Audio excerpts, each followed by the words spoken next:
Wszystkich witamy, wszystkich zapraszamy na słuchanie naszej audycji następnej, która jest zrobiona z pomocy Fundacji Inna Przestrzeń. Bardzo dziękujemy z tego powodu Państwu, którzy mają na imię Witek, Zuzanna, Michał, Paweł, Zurtan i tak dalej, i tak dalej, i tak dalej. Dużo osób, wszystkim dziękujemy. Samiri, oczywiście też nie zapamiętamy jego. I teraz chcę zacząć z tej nowości, że jest taka nowość już od kilku dni, może być więcej niż 10 dni. Pada bardzo dużo wody z gór, z nieba. No, pada deszcz, ale taki deszcz, który po prostu możecie zajść w internet, YouTube, TikToka, albo mogę wyłożyć u siebie też, co tam dzieje w stolicy Turkmenistanu, Białym Mramornym Grodu, Ashabadzie. Taka straszna woda tiekie z gór, że i jak czasem jest taka rozmowa, ludzie mówią, że to na pewno znak. I tu wychodzi tako, jaki znak? No na pewno znak od Boga. Ludzi, co robicie, do komu mówicie Boga, że niestety mamy w kraju takich idiotów, którzy nie mówią o Bogu, o Twórcy, jak tam, który nie wiadomo jak wygląda, nie znamy jego obraza, po prostu wiedzimy, że jest Bóg, który to wszystko stworzył, ziemię, niebo, ludzi, zwierzęta, rośliny. I że jest taki idioty po prostu, który mówią, że prezydent Turkmenistanu jest ich Bogiem. I na pewno z tego powodu, jak takich idiotów jest coraz więcej, nawet na pewno jest z tego powodu, że Bóg i w Koranie, i w Torie, i Ewangelię najbardziej w Koranie odpowiedział, że kiedy narody, ludzi nie będą mówić o Bogu, jak jemu podoba, albo będą kogoś przywodzić do niego, że ten inny jakiś człowiek jest Bogiem, to bardzo straszna sytuacja, że Bóg mówi, że nie przyjmie od nich nijakich modlitw, nie przyjmie ich i obruszy na nich swój gniew. No i mamy nadzieję, że jest ludzi dobry i teraz, jak zawsze miałem swoje audycje z przedłużeniem tematu o sytuacji aktywistowej, mojej sytuacji, nie tylko mojej sytuacji, że jest taka informacja, która mówi, że od kilku lat, ostatnie 2,5 lata, jak zaczęła się wojna w Ukrainie, kilka tysięcy osób i na pewno z Turkmenistanu teraz jest w Polsce w sytuacji nielegalnej. I teraz gotujemy się, jak był nasz lider demokratycznego wyboru ruchu Turkmenistanu, który jest we Francji w centrum, który był 2 tygodnie temu w Ameryce przed konsulatem turkmeńskim w Waszyngtonie, który tam z aktywistami zrobili protest meeting, gdzie po prostu wyjawili żelanie, pytanie do prawitelstwa turkmeńskiego, który teraz mają, nie wiadomo, jeden jest prezydent, jeden jest drugi stary, nie wiem jaki on prezydent, ale nowy prezydent nic nie robi, po prostu siedzi sobie jak robot, a ten stary coś robi. I po prostu wystawili im ultimatum, że powinny oni usiąść z nami za stol переговоров. Powinny oni to zrobić, że na pewno jest sytuacja straszna, że jest dużo narodu, który to wszystko cierpi, milczy. Na pewno, że boi się, wiadomo, że sytuacja jest jak było w Polsce między rokami 45 i 53 w czasy Stalina, o którym jest piosenka człowiek, który mieszkał w Marmuru, miał milicję, policję, zabijał wolnodumców, ale lubił albo uwielbiał robić zdjęcie z dziećmi w kwieciarni, tam coś między kwiatami. Taki był straszny człowiek i takiego strasznego człowieka do swojego narodu mamy teraz w Turkmenistanie. I teraz na pewno będę przechodzić na język turkmeński, że jak mam od razu słuchacie w języku turkmeńskim na YouTube i teraz trochę tam przejdzie tam i ildeşler, vatandaşlar, Türkmenistanlılar görüşümüz ýalyk Türkmenistandaki bolturan ýagdaý sil ýagyp ýatyr, ýagyş ýagyp ýatyr, marda ekinler de ýan bolupdyr, lewapda ekinler de ýan bolupdyr. Gök gümbürdät dur, dadiz dur. Bu elbette ki Allah Taala'nın bizim Hudaýymyz, prezidentimiz, bizim Allah'ımız prezidentimiz diýen tansyklary sebäp eken bolup biler. Ama günäni onun boyuna ýüklemäli. Bendeler esasy Allah Taala tawba etmeli. Allah'dan dilek etmeli. Öwliýadan dilek etmeliler. Öwliýany ziyaret etmeli. Näme üçin? Peygamber Aleyhissalatu vesselam buyurdu ki, öwliýalary ziyaret edin. Öwliýalary ziyaretiniz gysga bolsun we öwliýany ölüm hakdyr. Bir gün meneme ölen şu öwliýa gelerin diýen niyette ziyaret edin diye. Öwliýa ziyaret edip o taýdaky ýatan şahsiýeti hormatyna ortaga goýup Allah'dan dilek edin diýip aýdana ölümi ýatlan ziyaret edinizde ve Peygamber Aleyhissalatu vesselam'ın yine de soňky wesiyetlerinden biri hadis-i şeriflerinden buyurdu ki sakın ola ki cahiliye döwrünün ädetlerine dönmeňdi, däp desurlaryna dönmeňdi ve öwliýa gatnamak, öwliýadan dilemek, öwliýaň töweregine iýmek, içmek şolam hem näme dogry. Şolam cahiliye döwrünün ädetlerinden gynansak hem Türkmenistanyna köpelip barýan bolar mümkin we näme diýen käbir adamlar aýdýar, dilimizde de var ýaşlar ama aýdýar, ölümini boyun almadyk kapyr diýe. Elbette başa gelecek çekiler ýöne diýmek. Allahu Teala Kur'an-ı Kerim'de buyuruşýaly. Näme diýe? Eger de siz diye zalyma garşy agyzy birleşip garşy çykyp durmasaňyz we sessiz otursaňyz diye, on gorkup oturan bolsaňyz diye, onu Allah'dan gelen işarada garaşyň diye. Allah'dan gelen işarada gelenden soň hem herekete geçmeseňiz, ondan soň boljaklara näme diye? Elbette ki her bir milletin Kur'an-ı Kerim ýadyma çana haýsy sürede Tövbe suresinde bolmagy mümkin. Elbette ki her bir milletin kıyamati gelen gününü onun wagty sagady gelende ne öňe süýşürip bilerler ne de iza alyp bilerler diye. O gün geljekdir, gelen güni hak boljakdyr diye.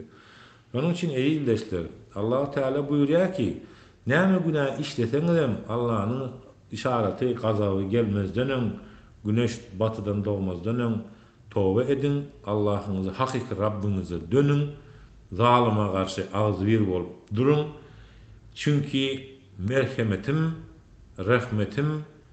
ve rahmetim, rahmaniyetim ve rahimiyetim menin gazabımdan hem artykmaşdyr, kändir diye.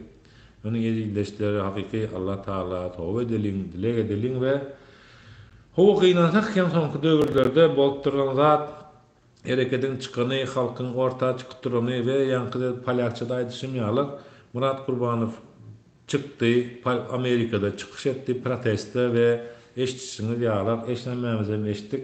Näme diýdi? Hökümete ultimatum goýdy. Hat ýazdyk diýdi. Bu hatyňam fizikiskem uğradyr diýdi. Beýleki döwlet edara guramalarynda uğradyldy. Türkmenistan hökümeti ýeterini oppozisiýa bilen gepleşik stoluna oturmaly, gan dökülüşige garşy bolýan bolany Antalya var çykyş edýär, ol SNG'de çykyş edýär, dünýäniň her ýerine bar Gurban Guly Berdimuhammed çykyş edip berýär. Näme diýär?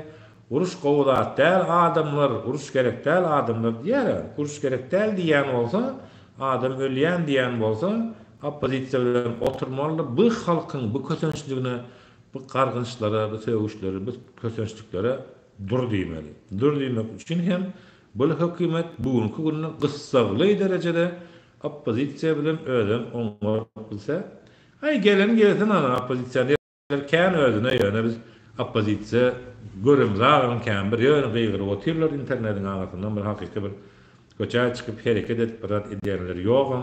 Näçe ýyldan bäri görüp otyz bir adam bar çykýa ylgaýa muňa da şyltak atmak bilen atan atyk geçsin, töhmet atan atyk geçsin. Elbette ki bizem dinläp otyz, sabır edip otyz. Elbette ki bize bu zatlara sabır etdirýänem Allah'dır. Allah sabır bermese la yukellifullahu nefsen illa wus'aha. Ýagny sizin götürüp bilmeyecek yükünüzi Allah size yüklemez diye. Diýmek Allah Taala başaryp bilecek işimizi bize yükleye, bizim başımıza getirýär ve özi hem bize yardımçı bolýar. Indi sabır diýmek yan gelip yatmakmy, bir arada garaşyp oturmakmy? Elbette ki yok. Elbette ki yamanlıklara sabır etmeli, elbetliklere karşı sabır etmeli. Ýöne sabır eden wagtyň Allah sana görkezip duran ýoly hem etmeli. Kur'an-ı Kerim'de bildirişi Allah-u Teala ne buyurttur? Ey musulmanlar, köpçülük bolanıňyza gözüňiz yeten wagty, ummaty bolup köpsüňiz bolup yeten wagty, başyňyzdaky zalim sultana garşy agzybirlik bolup hereket edin diye. 3 kişi bir ara gelseňiz, araňyzy birini baş seçin diye. Bugünkü günde halk bir ara gelen bolsa we munyň başyna bir baş seçiljek bolsa, halkyň bu karary bermeli wagtym gelip ýetdi. Eger hakykatdan yurdumuzy Allah Taala gorasyň, özi aman etsin, özi agry bersin. Ulýalyk ýaşaly, köçenmäli, ejir çekmäli çağlarymyz gülüp oýnasyn, dinimiz össün, dünýä össün, dünýä Türkmenistan dursun, dünýä dursun diýjek bolsak, biz yurdumuzdaky zalyma garşy agzybirlikde dur diýmäni başarmaly. Sebäbi ot belasyndan, suw belasyndan, görünmez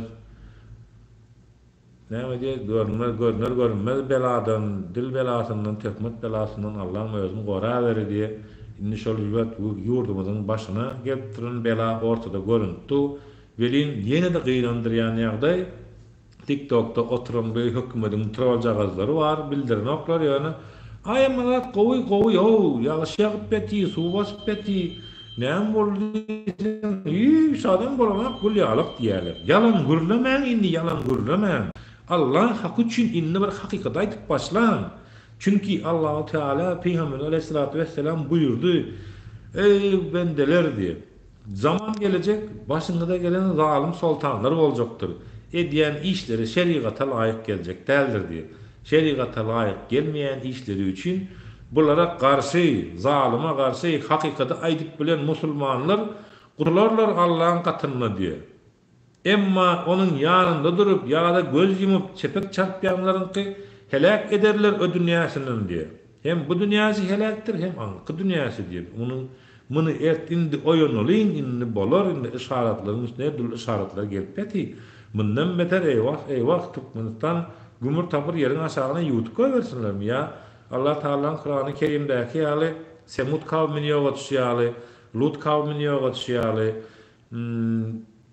Yine belki kavimler yoga düşýärlik üstümüze daş ýagdyrsyňmy, ýer titretsinmi, suwlar çekildi, Kaspy deňizi çekilip betir, ana suw basyp betir Türkmenistanyň bir giden ýerine ýagşylar ýagyp betir, ekrançylyklar weýran bolup betir. Bu ýyl beter kynçylyk bolardy eger ýene de dowam etse bugünkü günde. Näme diýe arada biri bilen görleşdim Türkmenistandan ýaş bir maşgala diýeýin, erkek ayal tapawdy ýok, gyz oglanuşak. Diýär ki, Kur'anlyktanyň Allah Taala adamlara fursat berýärmiş günäleri ýuwmaga diýär. Haramçylyklary ýuwmaga diýär. Ve bize bugünkü günde hökümete berilen iltimatumy hökümet kulak vermeli. Urwan Guly Berdi Muhammedow. Indi bu näme diýe halkyň lideri diýe bilemek, men nähili lider, niresi liderlik et näme etdi bu? Ýurdun içinde halky köseýär, daşa ýurda gelýär. Dördüncü ornuna diye, dördüncü dersin, birinci ornuna ol tapawdy ýok, sen ornuny soralana. Sen näme üçin halkyny ýaşadyň ha? Sen näme üçin halkyna mümkinçilik beren ha? Sen haja gidip gelýän, umra gidip gelýän, otan mollary ýygnaýan, bulara gıýgyrýan, söwgýän. Men haja adam tutmagy kelläňi goparan alaryn diýen.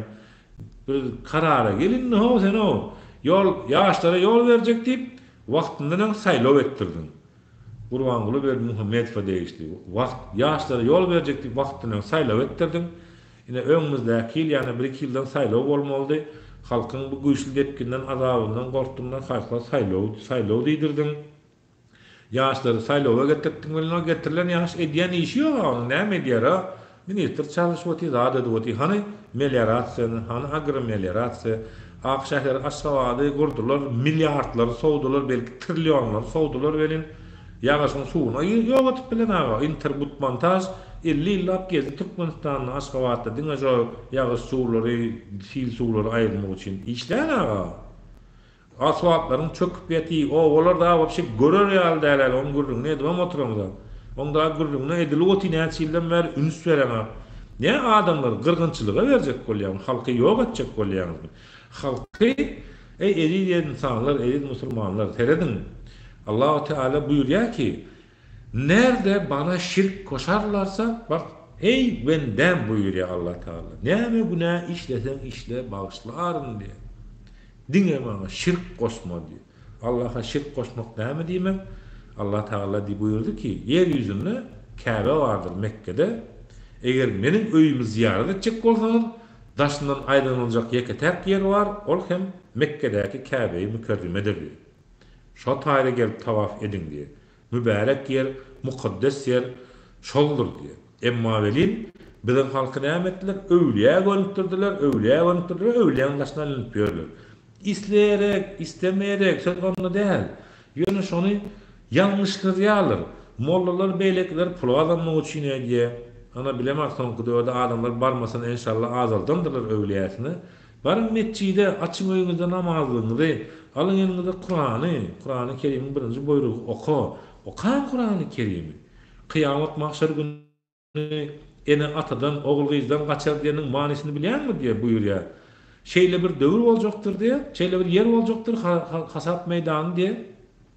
Enesi atasy dini İslamy, Kur'any öwretmedik bolsa çağasyny, şol çağalar enesi atasyny öldürüsi gelir, mınjyradasy gelir diye. Şo derece kahar ederler. Siz bize öwretmediňiz. Siz bizi doğdunuz, boynuňyzyň borjy öwretmek diýip diye. Allah bizi gorasun, şoňa bir duçar bolanlardan bolmaly. Ýüzümizden gargalyan millet bolmaly. Ýüzümizden gülýaly gülläp öwüşek millet galdyrylýar nesip edenden. Dünýä ağzy dünýäni özüne hayran etjek millet galdyrylýar. Allah-u Teala Kur'an-ı Kerim'de buyuruyor ki, kafirler islemese hem Allah-u Teala İslam nurunu tamamlayacaktır yeryüzünde diye. Ve tamamlayacaktır yeryüzünde diyen vakti indi döşümüze musulman diye vurup her yere mescit kurup biz musulman deyip elhamdülillah musulman deyip kaptarından sövünmeyenler, kaptarının Bismillahirrahmanirrahim diye elhamdülillah diye Allahu Ekber yüzünden ece diye doğan diyenin rahat diye koyun sövünen adamın dili yensesinden çekilip ot vasılıyor o dünyada. Hem bu dünyamızı bir avad ediyor. Hem anarkıyımızı. Ve ortada ne mekan? Ortada pırdatilken, ortada satkınken. Kime inanacağını bilen o. Kim bilen yol yürüyeceğini bilen o. Ey bende Allah-u Teala buyuruyor ki, ey bende bana iman et diye. Bendeler bana iman etseniz diye.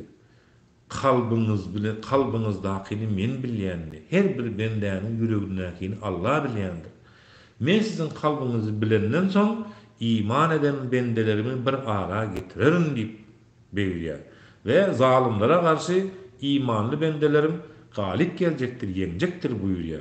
Näme üçin o kanıda onanymyzak şoňa. Birinin aýdyp bermesine garaşýar, birinin gürün bermesine garaşýar. Karşımızda oturan hakikat aýdýarmy, yalan aýdýarmy, onu barlamza, iýdämza, ya da yine de birini dinläp gelýärse, sen diýäňde şunlaryk çelişki bar, plan kes başga zat diýe. Aç oku. Pırlaje ne var? Telefonda indi kitap gözlemegen gerekler. Nemeden girýän Play Market'ten, Android'den tap audio näme telefon ulanýan bolsaň, şondan girýäňler, aýdýan türkmençe Kur'an diýip ýazsaň çykýar garşyňa. Indir oku. Ve bir vefa köp eken sabartiktan nesip edenden bir vefalar hakda bir aydın edilirler.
Bağışlan. İlişkiler yerine de şu tekniki ağırda beyna talam golu aydanak bir problema var da problema aparaturadandır ya da benim flash cam'dandır da hapis etişimdendir.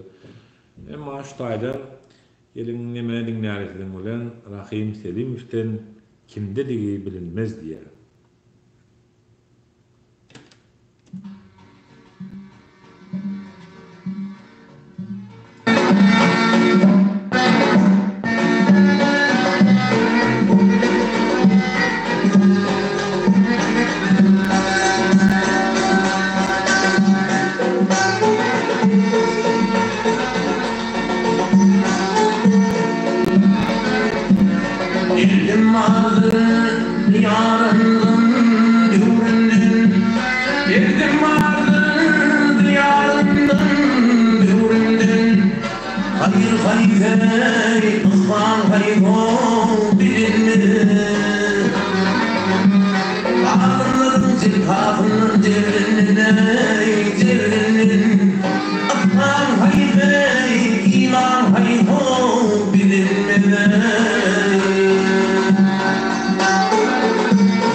Yaman haysi, yaxşı haysi bilinmez. Bugünkü günde neticeden biliyoruz ki sonki 4 yılın devamında 2020'den mütaya bolupdur diye ya da 2019'dan mütaya gittu diye ya da 30 yıldan beri bir oturanır diye ya da görüyoruz ki kim yaxşı, kim yaman bilinir vakti boldu ildeşler. Yine de Mahtum Gulatamızdan tekil bolarsan. Beyan etsem kıyamatın vakfını dağı daşları teki durur yarınlar. Ol başı, bu başı, üngürlük dünya, misli öyküvi dağı durur yarınlar. Bugün elmişe de kunağı yutma. Giyce de günlüğü de Huda'nı unutma. Vadası yok, bunu ahlası tutma. Aslı bunun bir upadır yarınlar. Hali vermiş, halilerin sultanı. Kim bunu azatlar tutsa Mevla'nı, iş başına aytsa kim Bismillah'ını, kıyamatta golünü tutar yarınlar. Arap bilmesi teher turup haklığın. Gün sıkkı insan yatıp Huda yokluğun, Tanrı'nın düşmanı toğuk saklığın, anın zahı cehennemdir yarınlar. 12'den buyur, süt olur. O attan gola kalıp, golün torlarlar, Arafat sayınına ana horlarlar, süt tor başı bilin görür yarınlar. Süt torların kıkıdın oyurlar, ağzını açıp, garga şuurlar buyurlar, kararlar on nereden buyurlar, andan yok ordu, haram yarınlar. Bir kızım toproktan adam yaradır. Gayrını köp çekmeyen, mehnetin artar, barça benine bir dağın yerde yatar, görmeğin kıybatını aytman yarınlar. Hak saklayıp, yumurtlu bakan ayaktan, çarşınlığın teyip degilgen dırnaktan, hak saklayıp, yumurtlu bakan ayaktan, çarşınlığın teyip degilgen dırnaktan, şuul bol, kapı ağıtılan kuloktan, alır bilen zınhal görmem yarınlar. Niceler ganiler, koruklar şeyda, ata ene ağa ini bir perva, kıyametlik okusol tapar peyda, zanını delalet olur yarınlar. Ayda versem yeda olma bilirler. Süleyman'ın ilçedir, kebuter, ata enetin ağırdan perlentler, tanlaş olur, digda olma yarınlar. Benim bu sözümünü yeşitleyen hayran, rüyasız kişinin sonudur veyran, gıybat kış benne ağla köpçenin, görücük işleri durum yarınlar. Bendiler fıratta ilerler puşman, binamazlar galma doğuktan aman, kimin getirinne bir vursa Kur'an Khan, barşı meşgul, asan olur yarınlar. Mağtumul, neçil şey bu bağlılar. Binamaz yollaşıp yılan isyanlar, 3000 yıl fırattır, uzaktur yollar, 15.000 yılla şap olur yarınlar. Hova eğilleşler 3000 yıl fırattır diyeni, evet 5 günlük yalançı diyez ki dünyanın 1000 yılı ahiretin bir günü deyip buyuruyor Kur'an-ı Kerim'de Allah-u Teala ve sıratta 3000 yıl demek eyvah eyvah 15.000 saptır diye adın zat. Katı ulaqan bir zat güneş yakin olacaktır, tezeden yaratılacaktır, kıyametten sonra ölümlerin hemmesi diredilecektir ve sonra cevaba çekilecektir. Ve yine de Mahtumulu Pırağ'dan sözüm var diye. Vakıf. Guluk sarın kardeşler bir azayip film. Niyer maaş eyleyir doğutlarına perverdiler. Zahan işidir cepa kim gördü anlam göpa. Aklın doğusu Mustafa galman usturodiler. Kıyınlar yok, kıyınlar nur dökülür elem onun sözünden taptın damı karar. Nifteyen dostan, bol mumallanmayın istarsan yeger bolsan gıydar. Ses, yer yok ol deyinlerdi. Bir sayda tıpıyırlar. Resul minderve kalmış, aş, zımgal Hüseyin olmuş, sahavalarını ektan vala, töl yetişti bu hala, hak suyun verdi bon tayyar. Deydi, Ali, barayın, Allah Hüseyin vereyim, ağu köp. Geldi deydi, ya dekra, kömrün gülün bekler gel tenge olsa tayyar. Barsam tagama versen, bir gün uğru deydi ağlar. Deydi Ali, ya subhan. Çıktı kapa, neve kan geldi bir fail duysa, çıksın. Eyle başım, Allah sen, gelip müntülla kargın var.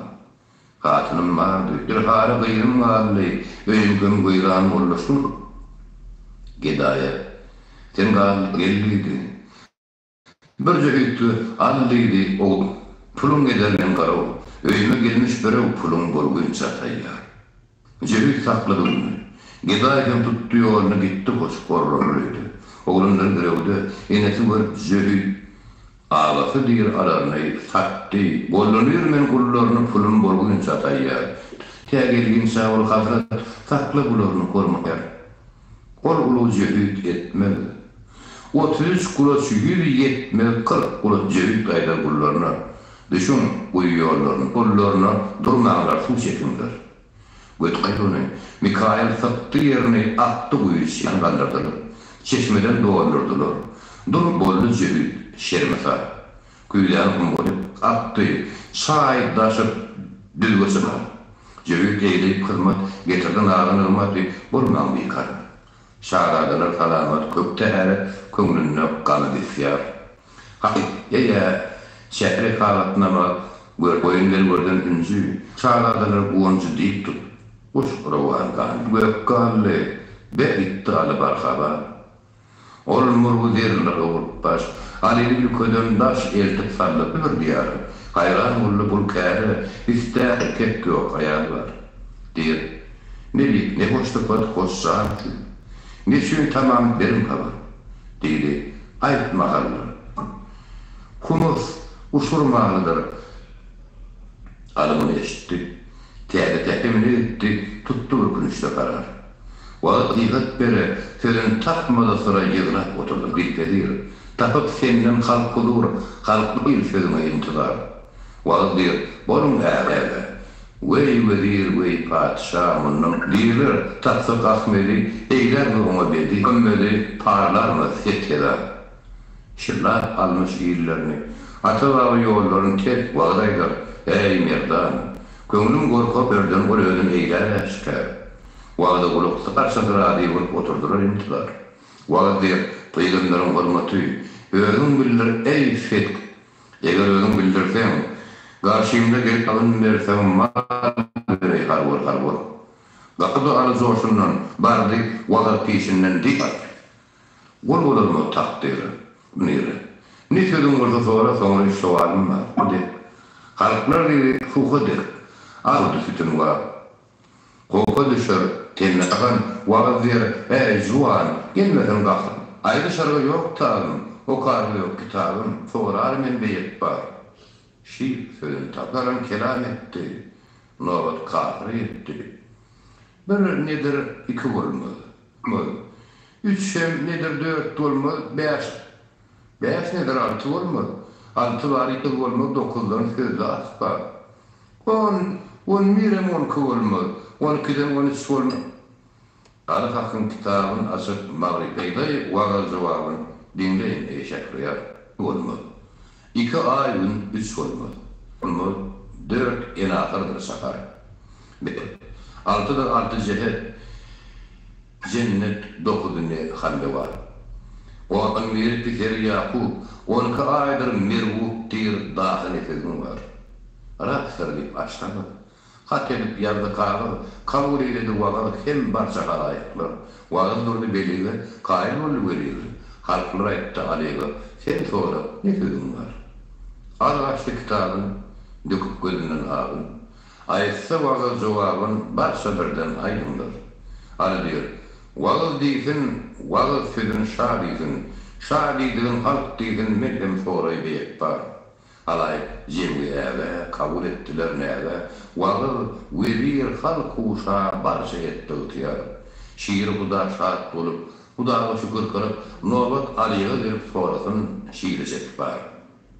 Nedir ağaçta yutilmiş, tuğba ağaçta yarılmış, behist kapsınlı bitilmiş deyip tamam etti ustar. Vağıl eyledi fikir. Kılmak gerek deyip fikir. Vağıl gördü, iyi şükür aytmaksı oldu ey yar. La ilahe illallah, Muhammed Resulallah. Üç deyip bunu halk uşağı musulman oldu küffar. Şah verirdir özlerine, hor tutmadık gözlerine. Aytmak vasip bezlerine deydiler bollu kıkırar. Halka ağlan derdiler. Kütürden din uğurlu, dine tavrim verirler kallar guflu guffar. Hak ondan rahmet saçıp, nur verip zulmut kaçıp, şah alı boynun kusup köp yıgradılar. Dir, ey şah-ı velayet, bir hoş vaat olluk gayet, Tenden taptık hidayet hem aslan ettin eşkar. Doğrulara gelgenin, ol hem aytti bolğun. Her ne var yığılıganın ettiler ona nesar. 100 000 altın bir nağtı. Çek koyununa bir aldı, allı galadan çıktı geldi ah kuş derinler. Oğul kimin etti? Kuş ayağını bir tuttu. Kuş uçup hova gitti eğredi dağılılar. Cürükler karşı gelip, ağızları ikram kılıp barça tarayı olup mal gördüler bir şuma. Hakkı ilat varların, bile alıp varların, getirdi uğrunların Fatma Han'dan bir hava. Şekeyleme bol köydü. Artığı koyup öydü, 40 000 altın zöhüydü verdi o şah saçlar. Zöhüyd kem fırınandı. Ali mescitte verdi. Ol peygamberini gördü, salam eyledi ey yar. Beş Hazreti layık. Resulü olmuş ayık. Resul aylar halayık. Ne kılmış şiirecek var. Ali mescitten etti. Gör, niçe işler etti. Bir şehri musulman etti. Halk namazı intibar. O sokakның kuludu. Bişek şahı velidi. Resul aylar alıdı soranlar köp haber var. Alıgol tuttuğun kuşun hak üçün etkeni için bir şehir musulman edişin cümleleri berdi hak var. Haberini berdi haydar deyirler Allah'a yapar. Tehkin ağlı peygamber son namazda tuttular. Hak dip gözden döküp huun. Her kim bununla berse doğun, bu dünyada biri, 10 berir ol perverdiler. Ali beylakat geldi.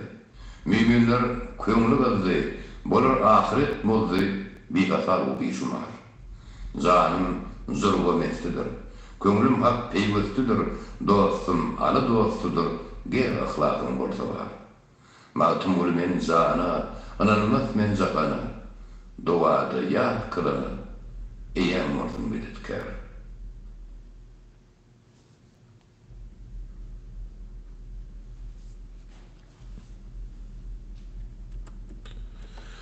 Ho izleşler, eşitişime değerli Namahtun Gula Tamız'ın söhbetinden sözüm bar deyip, söhbet koşkusundan, vağız hesiyetinden aydılıp oturşalar ve de Mahtun Gula Prağı bilen devam edesim geliye söhbet diye. Diyakşıdır. Adam bolsan gulup koygul yögüdü, alınır yanına söhbet diyakşıdır. Atarman saparman adıgır yegide yeri gerse aman olgut diyakşıdır. Emravat oturma ol pis bile. Poko dersen beynin doğular his bilen, gövkür daşın yürü etsen mis bile gımmatı yekselmek olgut diyakşıdır. Gınha kasetmegil iyidigin nâını. Köňlüň haýry bagly, satkyň imana, hiç alar vermegil bir musulmana ogry ýerden bir dogry itýagydyr. Käşke adam bu dünýäge gelmese. Gelenden soň ömür sürse, ölmese, ondan gelen ýagşy işin bolmasa köňül işi, ýagşy itýagydyr. Magtym boly. Niçik geçler oldu ya? Hakka şükür et, barma namardalany har, ýok döwletden ýegdir, bolsa bir küner, mümkün erden zerre döwlet ýagşydyr. Ho izleşler, doğanlar, bugünkü çıkışımız hem radyo efirimiz ve YouTube efirimizde kemeliye ve bugünkü günü dünyanın bolturan bu halına, dünyanın ziyade yurdumuza bolturan bu halı bir dur diýmeli, son diýmeli, Allah Taala ananyan bendeler iman eden bendeler bolup, näme diýär türkmene kadimden eşlik gelen sözümüz var, çağalıktan ölümünü boyun almadık kapır diýip öyle eşlik geldik. Başa gelen çekilir diýip eşitdik ve birlik, azuýlyk we jebislik wagty ve 100 ýyl mundan öň 1924-de ata-babalarymyzyň zalymlara garşy, zalim han beýlere garşy şo wagty göreşen bolsalar, diýmek ki bugünkü günde tarih eger gaýtalanmakdan ibaret boljak bolsa, gelin Allah diýeliň, towa diýeliň ve aýrytly ädim bilen bugünkü efirimizi tamamlaýyn ve gelin bilelikde dinläýän ýerleşler. Kurban olun yarın kadı boyuna,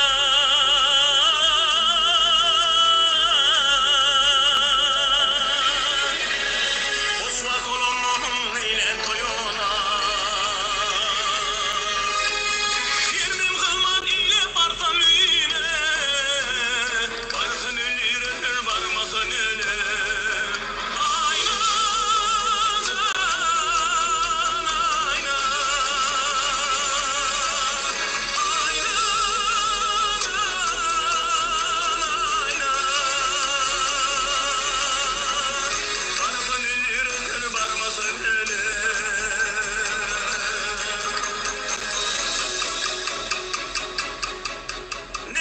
Yalandan yanar kumar gözümde.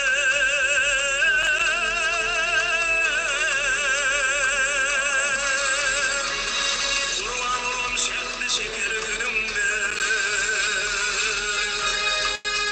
Yakın ağımdan yakıdımden. Öpsenen yürür öpmeden hele.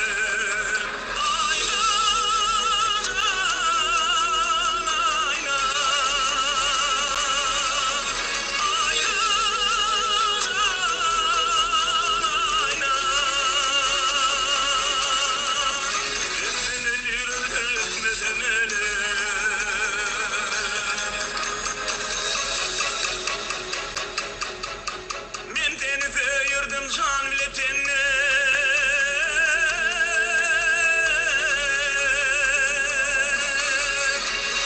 Sen beni söymeye korkurdun ile. Melek parmağımdan akça olunma. Tutsan ellerini tutmasan hele. Ayna can ayna.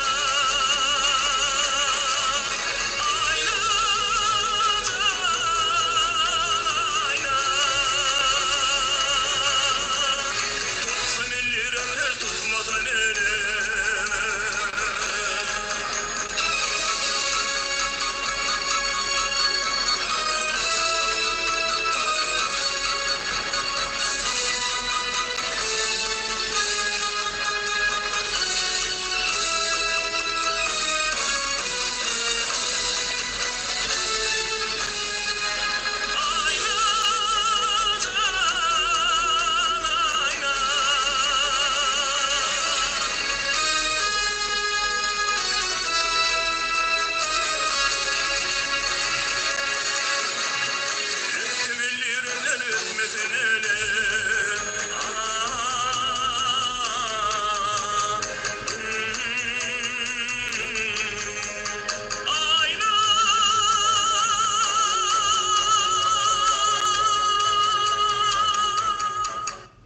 Ey sağ ol bakşy, sağ ol bakşy.